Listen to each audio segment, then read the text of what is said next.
So there's a ongoing thing in the Spiderverse community where they're saying that Hobie and Gwen had a thing. I don't think that's true, and I'm just gonna explain why it's not true. Of course, the concept or the idea of there being a love triangle does bring in a lot of people, and the movie, in a sense, made it seem like that at first to just pick jokes on Miles and also added in Spider Bite or Margot for Gwen. So Hobie would for Miles and Margot would be for Gwen. But outside of that, that's not really the point. They just add it in there a little bit just to tease Miles, because that's all it really is, really. Hobie and Gwen didn't really have anything at all. What really happened is that Gwen was essentially homeless because she left her own universe to join the Spider team, so she had really nowhere to stay, and she most likely met Hobie there. And because there's similarities with Hobie, like the band and the rock star, and you know how they have a similar passion and around the same age, she probably decided that she was going to live with this person. So they're more like roommates than anything. That's why he said that she left her jacket there and her toothbrush. And, they've developed a bond and went on missions together.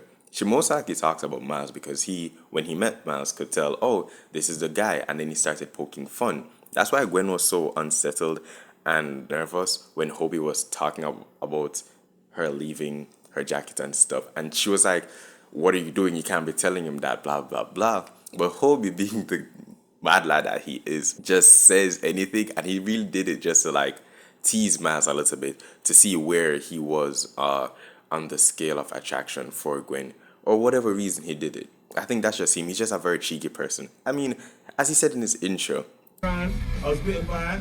That's enough. And then like he's just very very funny with. He's a very cheeky person. Even taking off his mask in the intro to just not show his face. That's just him. He's a very very cheeky person. So I doubt he did anything.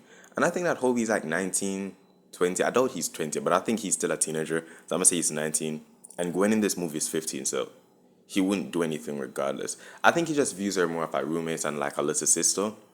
And he also views Miles as a little brother. I think, to be honest, he views all of his friends as younger siblings.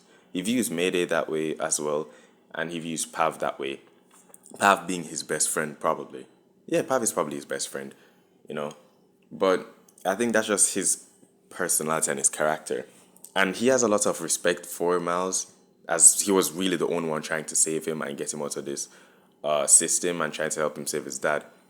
And if you really pay attention closely, he calls Gwen Gwendy and he refers to Miles as Peter Pan because he most likely knows that Miles has a thing for Gwen, but he certainly knows that Gwen has a thing for Miles. Gwen probably told him about Miles, which she did, and he knows that she likes him. So he troubles her with that, and I think that's really what everything is really. I don't think he has any feelings for her in that way. He just loves poking fun and joking. And he just did that just to purposely get Miles jealous. But outside of that, he just views them as like his younger siblings and just friends, if anything. And yeah, on paper, it might look away like, oh, she's wearing his jacket, she left her toothbrush at his house. And she's also wearing his shoes because in the first movie, Gwen wasn't wearing Converse. She was wearing ballet shoes. But now she's actually wearing sneakers, which could just really sum up their bond together. But on paper, if you were to just show this to somebody that you liked, like if you were in Gwen's position and all of this evidence is being shown to someone that you like, it would really look bad. Which is why she was like nervous and trying to tell him to stop because he's gonna make the situation worse. I don't think he likes her or anything or nothing happened between them. It's just teasing. Because I have friends who probably like tease like this as well. So I can understand it. Anyways, that's my video. Thanks for watching. Like the video if you enjoyed it. But this is just my little explanation of something I've noticed. But Margot and Miles though, bruv. Margot is very sad, to be honest.